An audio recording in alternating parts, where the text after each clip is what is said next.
So Scrooge was alone, and we know that through the trip with the Ghost of Christmas Past, who takes Scrooge back to a number of places, to include Fezziwig's shop, where Scrooge was an apprentice, and also to the open field where he talks with Belle.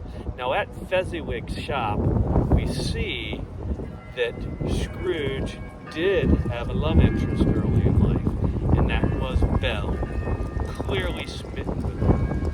But then later in the past journey, we see Belle talking with Scrooge and giving him a chance to save their betrothal.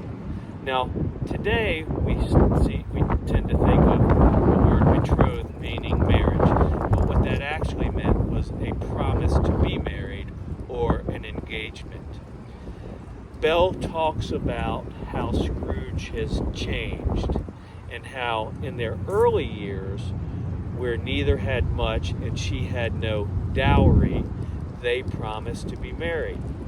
Now, again, we tend to think of a dowry as something that exceptionally rich people had, and the family of a bride would pay to the family of a groom. That may be true among aristocrats, but among the people who were not exceptionally wealthy, but who might have had something in the early to mid-Victorian time, what that meant was what Belle had to bring. A dowry would be what she had to bring to the marriage and what she could take back out of the marriage if the marriage did not last. She said, neither of us had enough, but we still wanted to make a life together.